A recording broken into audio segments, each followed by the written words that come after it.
pag-enjoy ng farm life ang pagkain ng sariwang mga gulay. At kasama yan sa lulutuing dish ni Tita Nova na talaga namang excited na kaming tikman dito sa... Mars Masarap! Simple lang, pero pag nagluto tayo ng dinengdeng, huwag masyadong maraming ricado. Kasi kailangan ang mangibabaw yung gulay. Yon, at saka yung malalasahan mo naman yung sarap, yung sabaw nito. Okay.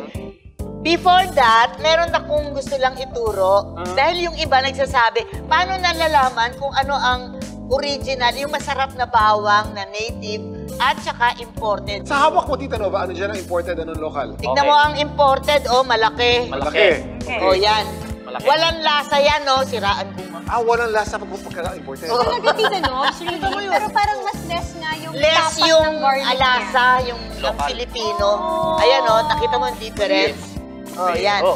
Yan. Ito ang Filipino. Ito yung native. Malaki Pero na naman, ang isa lang yan. Napaka. Ang aroma, ang sarap, yung lasa. Ito Tita ang the Nobs, best. maybe because it's fresher as compared No. to imported. No, Kasi it's fresh also this one. okay. Pero, Yung lasa. ano niya, yung lasa. Luya naman. Ito ang imported na luya. Pag sinabi niyo pong imported galing sa China, malamang. Oh, kahit saan. Kung meron silang bawang doon Or na luya. dinideliver Luya. dito sa Ginger. atin, O, luya. mas malalaki yung iba, ganyan. Okay. Kaya, di ba, may joke. O, yung paa mo, parang luya. Kasi nakaganon. Malaki. Ito, hindi masyadong malasa. Okay. Ito ngayon, ang Philippines, ang native. lokal. Tingnan mo, Okay. yung mga bukol-bukol, ayan, nakita mo, ang lalaki, ano? Yes. O, ito, maliliit. Maliliit. Pero naman, ang isa lang nito, Powerful. yan, amoy na. Isa lang nito, pag 2-3 pukpuk mo, ay, Sobra. naku, maaamoy mo na. At saka Tsaka iba yung- matipid. Yes. Isang ganun lang. Ito, marami kang ilalagay. Yeah. Kasi kulang. Okay, Yung okay. Kulang yung taste. lasa na hinahabol mo, Tita Nobs. Yes. Okay. Ngayon naman, mag-umpisa tayo dito sa Wow, dinigdig. salamat sa trivia. Education. Opo. Yeah. Ako, pag nagluto ng nangyari nag-isa, or yan, talbog, they call it talbog. Yung tinatalbog. Yes, Ganyan. Pag naghiwa ko ng kamatis, eto po sabihin ko sa inyo, tama itong hiwa na to. Pero may mga buto. Dapat Inaalis wala. ko ang buto. Bakit niyo po inalis sa buto? Ginaganon ko yan, ginaganon.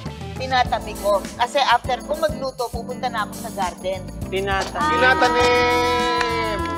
Alam mo ba, ang isang ganito, isang ganyan, ang daming buto niyan. Opo. Pwede ka ng mga 5 to 10 square meters. Ang galing. Iganon mo lang yung, itanim mo muna sa lupa. Tapos yan, mga ganyang karami, ganyan. Tutubo lahat yan, ganyan. Okay. Malapit na pong matuyo. Napagalitan Bukulo na tayo po. ni Ano Tita po Nova. susunod? Kasama natin ngayon.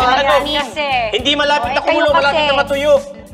Patatalbogin Lagay ko po na. natin ngayon. Ayan, yung patalbogin Ayan na. na. Tita Nobs, gusto mo lagyan ko ng tubig? Huwag ka makialam. Tita Nobs, matutuyo. Sige, kunin mo. Okay, saan hindi naman yan, Tita? Ayan, Kasi may sinabi mo, inilagay na natin yung kamatis, sibuyas, Okay? and luya. Okay, May luya. okay. Para malasahan nyo yung luya. Okay, si Tita, yung kaldero, meron na yung lamang tubig. Tubig. Yes, Mars, Yan. nagpakulo na. Yes. Tita Tama Nobs, na. awatin Tama mo. na. Tita Nobs, alam mo ba kung anong English ng dinengdeng? Ano? Wall to wall. Ang ending. Dinengdeng! Yan po ba ang pinakabastos na gulay? Okra. bastos? Bakit? Bastos. Bakit? Bakit? Naglalaway. Naglalaw. Totoo naman. Ang ganda! Oo! Tawa-tawa ka Nagalit pa. kayo. Ang joke eh. Napapatawa ko si Kuya Kim. Ano mo? Kuya Kim, di ba? Habi ka. Alam mo, Kasi bro, ang pangit ang joke mo, pero natatawa mo na. pero napapakape niya, di ba? Yan ang Totoo talent ni naman. Kuya Pegdo, wag na Ayan. kayo. Okay, hiwa mo ang... Ano to, Tita Nobs? Patis. Tita Nobs, kung Patis. gaano karami. Ano nilalagyan ko? Sandok. Ano meron sa panis? Ano meron? Tita Nobs, alam mo ba ang patis Yan. ay toyo sa Bisaya? Ganon. Talaga. Oo, totoo yan. Hindi joke yan, ha? Hindi joke to. Kasi ang tawag sa amin sa patis, toyo. Toyo. Uy, may patis. Papalit. Ang patis sa Bisaya, toyo. Oo. Ano tawag sa toyo sa Bisaya? Toyo. Soy sauce. Social, di ba? Oh, talaga yan. Totoo yan? Oo, totoo yun. promise, I swear. Soy sauce at saka Patis. Patis. Ang tawag ng mga Bisaya sa Oh.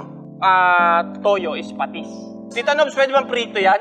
Ha? Pwede Pritong bang bangus. yan? Pwede rin, pero more on, inihaw. Yung lasa ng charcoal, pwede ko nang ilagay, isabay. Mali. Oy, ito na. Luto na Okay, yung bangos. ang pa- Pwede ko nang ilagay yung alukbate. Yung, ano sa English?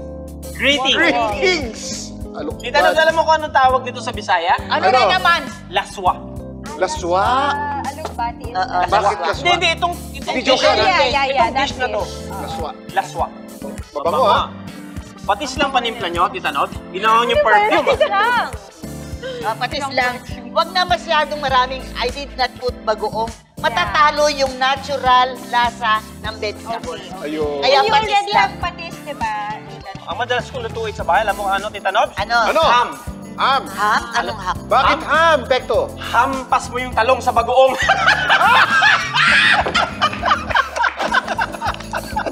Ang ganda, di ba? Ewan ko sa'yo. Half-cook lang dapat ang alukbati. Ginugulo mo si Tita Nova, Ang Pekto, eh! greetings. Sorry. Half cook. Half cook. Kasi ang alukbati, ang Malunggay. madaling maluto. Tita Nobs, masarap din yung bunga nito. Masarap yon with kalabasa. Yung mahabang Yung mahaba. Talaga ba, Tita Nobs? Binabalatan yun Lahat kasi ng ano sa malunggay matigas. pwede. Try mo na yun. Parang pag ginanon mo yun, parang kamote. That's another dininding. So, manamis-namis? Oo. Ganon yung bunga yung ganon. Wow. Yan, malunggay, alokbati, sibuyas. Try it! Try it. Go, guys. Wow. Ay, grabe. Tita Nobs, grabe. Tita Nobs, talagang lasang-lasa yung gulay, sinabi mo nga. Opo. Pinalutang mo yung lasa ng gulay at nawala yung lasa ng iba. Oo. Wow. At healthy. Walang oil. Ang sarap, grabe. Saka Puro isda eh. vegetables. Enjoying it. Thanks, Tita Nobs. Salamat hindi lang sa pagturo mo sa amin kung paano lutuin to, pero sa lahat ng tinuro mo at sa pagpili ng tamang local na gulay.